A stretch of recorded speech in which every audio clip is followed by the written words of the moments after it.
Sushi chefs are basically professional rice makers, in my humble opinion. It's a never-ending quest, which is something that I love about sushi. It's the unobtainable perfection. It is the mountain that you never get to the top of.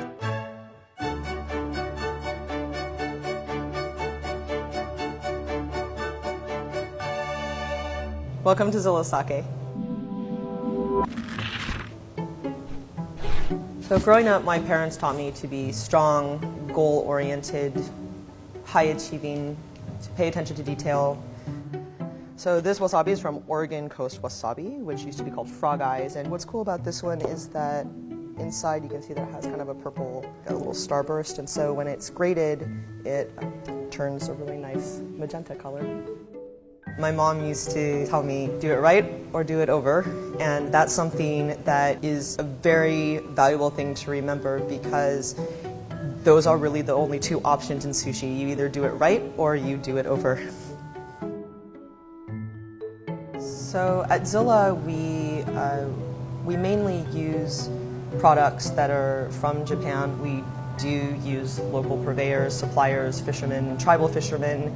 But for me, I think it's important to recognize that in doing an ethnic food, there is going to be a fair amount of sourcing that you have to do from overseas. So aranago comes from Hakata. As far as I know, Zilla is the only restaurant in Portland who regularly gets eel shipped fresh over from Japan. I started making sushi when I was 19. I started in Tempe, Arizona, kind of serendipitously at a sushi bar called Ichiban. I had a couple of mentors at Ichiban. One was an older gentleman from Osaka who we called Johnny. From his tutelage, I gained a lot of really important skills. Probably one of the biggest lessons that Johnny taught me was how to be my own harshest critic.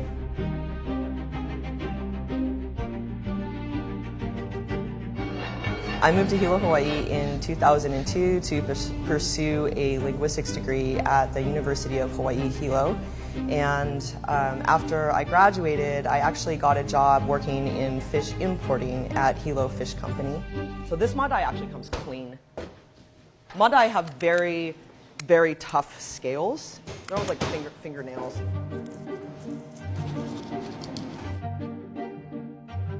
My job was to coordinate container ships going through different ports in Asia and then bring those containers to the state of Hawaii, offload them, and then sell the product to our clients. It was really valuable to see the other end of what I do and the supply end of the chain. This octopus is wild caught from Portugal, and just sake with salt. So we're going to use the end of the daikon radish, which has this nice natural handle on the top that we save, and you just go down.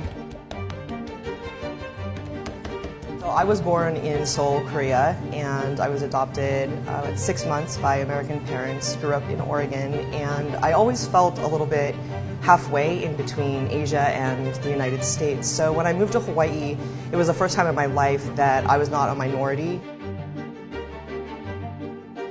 There were a lot of other Asian people, obviously, a lot of mixed Asian people. In Hawaii, we say poi dog, all mixed up.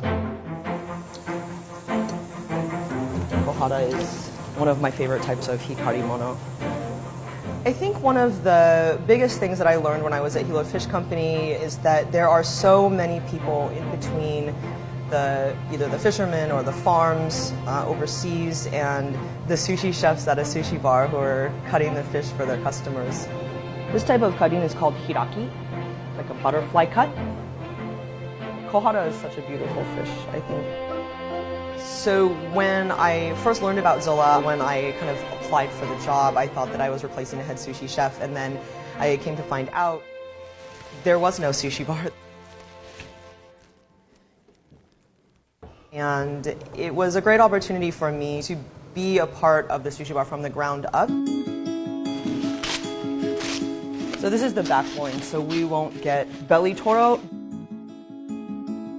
There was no one here to teach me, and so I was actually the one at Zilla training the chefs that came through, which is also a very good self-teaching experience. I learned a lot, even from people that I was training, people that didn't know anything about sushi coming in.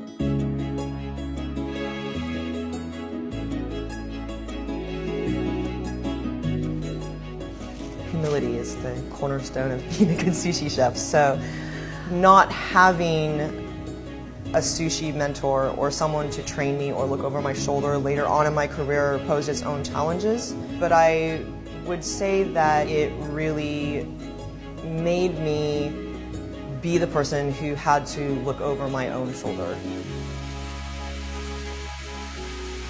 The word sushi actually refers to the vinegared rice, and there are multiple ways to write it in kanji, but the word itself refers to rice that has been seasoned with seasoned vinegar.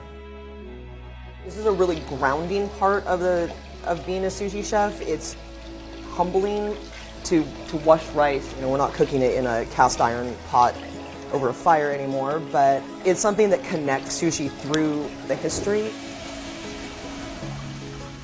For me, rice is the heart of the sushi. It's the most important ingredient, and we actually consider the fish to be the topping for the rice. You can have the best fish in the world, but if you don't have good sushi rice to go along with it, your sushi will automatically not be good. I didn't plan on settling in Oregon necessarily. I actually thought I was going to stay in Hawaii after I graduated from UH, but I found myself back in Portland, and I have a family here now, so I plan on staying here. I've come across many obstacles in my career, my gender, my ethnicity, not having someone to train me later on in my sushi journey, but I think overall that experience has made me the sushi chef that I've become today. Japanese bluefin chu-toro sashimi with locally grown fresh grated wasabi. I've never pouted about it. It's not something that got me angry, it's just something that was motivating for me to work harder, to prove myself. Madai from Japan. It's just something that for me was motivating those type of situations to climb my own ladder, my own mountain, and that's how I got to be the owner of Zilla today. Japanese bluefin akami. House-cooked taco.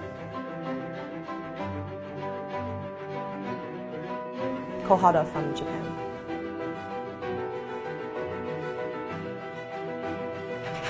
Anago from Hakata with fresh grated yuzu.